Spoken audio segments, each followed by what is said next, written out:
And then Oh, I was watching the Nightwish concert a woo! little bit yesterday and then this morning because now it's on demand for the first show. And then they have another show today. Uh, I think my time it's 7 p.m. For you guys, it'd probably be like 2 a.m. or something. But Oh, you can damn. still watch day two the day after. I think Yeah. both shows are 48 hours after they air. So Yeah. really good. I mean, it's all green screen, so it's the whole band basically in a green screen, recreating.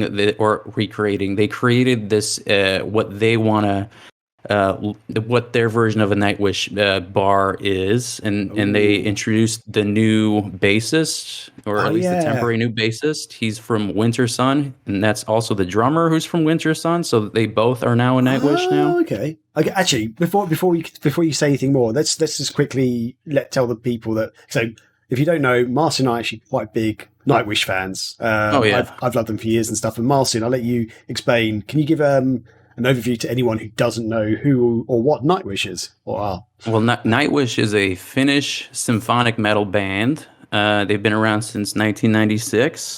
Symphonic metal essentially blends music like Metallica, Megadeth, and those kinds of things with an orchestra. They have the composer and the main songwriter is the piano or the keyboard player. His name is Tuomas.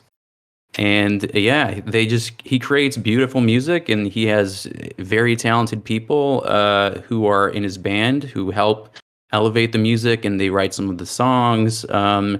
Their lead singer, Floor Jansen, is actually my favorite singer they've had, and she's been around actually Oh, for 10 years now. Jesus, it's jeez, been that's a long 10 time years. now. So you're Now it's a not. decade. It's like, oh yeah, you remember Wow. Tarion and So that? yeah, Tarja or It's been Tyga. 10 years. It's been 10 years. Yeah. And for Taria, it's been 15 years. Jeez, yeah, Time because flies, baby. I was so sad when I call it Tarja, but I assume it is actually pronounced like Taya or something. Yeah, it's Yeah, Taria. yeah, You she. roll the R and it's like a Y sound. Yeah. Okay, yeah. Man, yeah, I was so sad when she left because she blew my mind. Ghost Love Score when I heard her sing it live. I wasn't there live at the time when she sang it. I got the DVD of them singing it live. I was like, oh my god, this is amazing. But I have seen them with Fleur live as well. They're modern singer. I saw them 3 years ago, and she was Mm-hmm. amazing. But I didn't like the middle singer so much. I felt like she was too. She was a good Popish. singer, but she was more poppy. Yeah, I felt like she wasn't Yeah, really.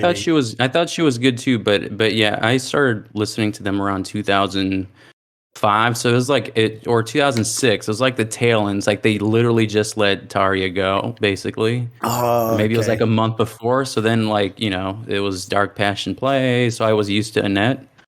But then, yeah, Yeah. Floor was basically like a combination of both of them because I feel like Taria was super operatic, and then Annette was like very pop rock Mm, kind of.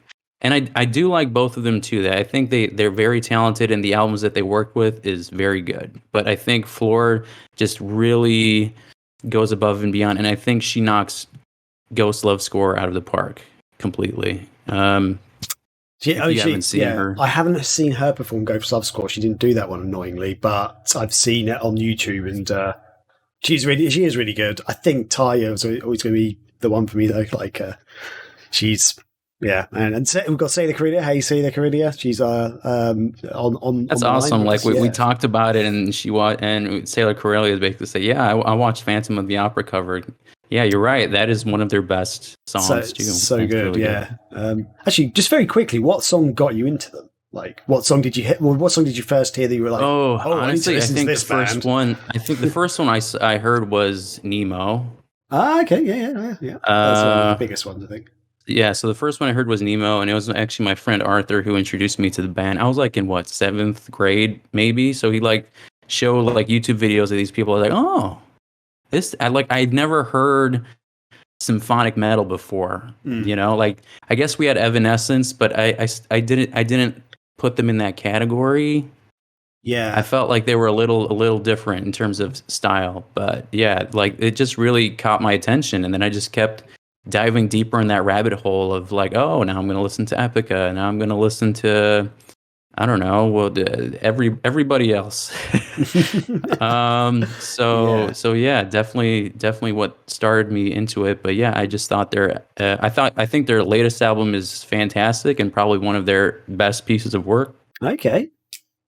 Yeah. Um, I haven't actually and listened to the full yeah, album because I normally buy their albums, but that one I briefly listened to on Spotify, but I don't think I actually listened to the whole thing. you, you need to. I mean, the second one is obviously a whole classical piece, so maybe if it's not your forte, I you can at least listen to the first half. I mean, yeah, I need to actually just sit down and listen to it properly because I think just being busy with work and stuff, I haven't been listening to as much new music as I want to. Yeah. But I'll just quickly shout out Seda Carino if you're still watching. If you let us know when you first listened to Nightwish, that'd be really good. But the first time I heard them was at work. I'd left my MP3 player at home. I think I had an MP3 player at the time, and a friend of mine, he had what the frick were they called? A Sony. It was like a Sony. Is it a mini? No, what mini discs? Was it a mini disc? Can you remember those weird little? They were like square. Like little, the PSP. No, you're. Oh no, I actually don't know what you're talking about. Oh no, they were like MP3. They also these were created before. These were before MP3 players, but they were after Walkmans. And I think they were Walkmans still.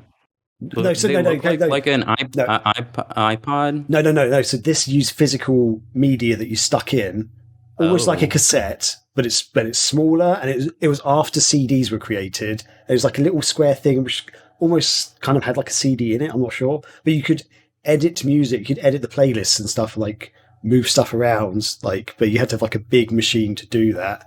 But they were what the frick were they called? I feel like it's called a mini disc. I'm sure it's called like a mini disc. Hold on, I'm gonna have to Google this now. It's probably a mini disc.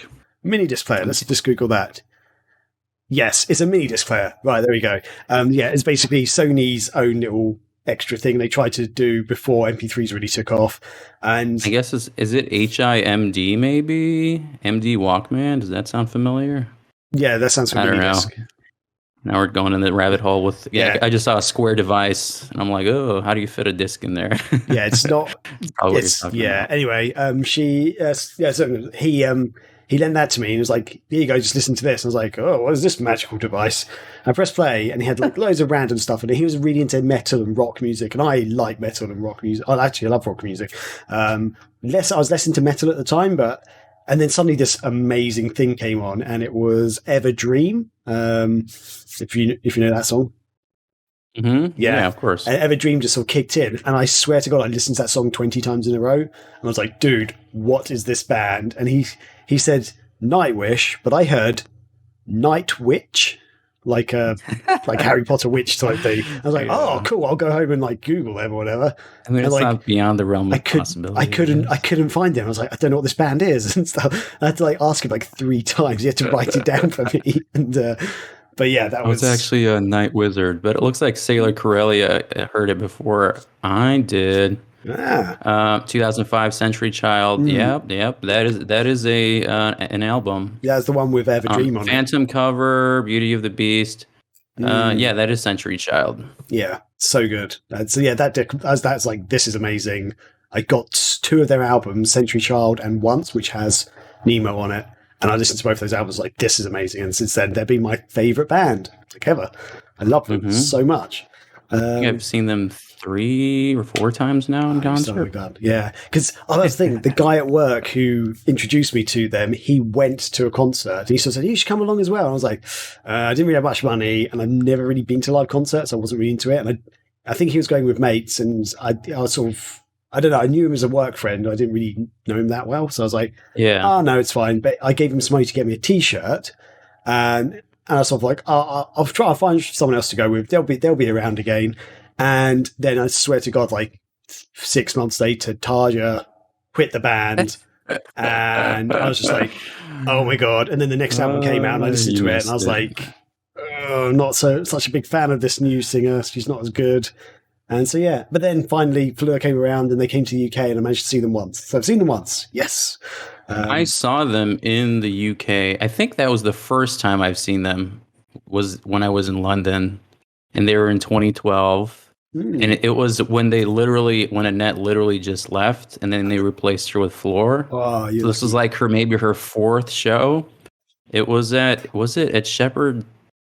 What is it called? Shepherd's Garden? Shepherd's Bush? No, the O2, Shepherd's Bush, I think. Oh, the O2, the O2 Arena? It wasn't an arena. It was more of like a club setting. It might have been Shepherd's Bush. Okay, on a second. I'm pretty sure it was Shepherd's Bush. Okay. Because I also saw Soundgarden that same week. Was it Shepherd's Bush Empire? Yeah, actually, I saw Soundgarden, Shepherd's Bush Empire, but there was another one, O2 London. I don't know, but yes, I saw both of them in November, like on my birthday week, and that was amazing. Hello folks, Graham from Megavisions here. What you just saw is a clip from the latest episode of the Megavisions show. Be sure to check out the full video here. And we do also have an audio version of the show available on our website, megavisionsmag.com. Be sure to like and subscribe and check out more of our videos. Cheers everyone.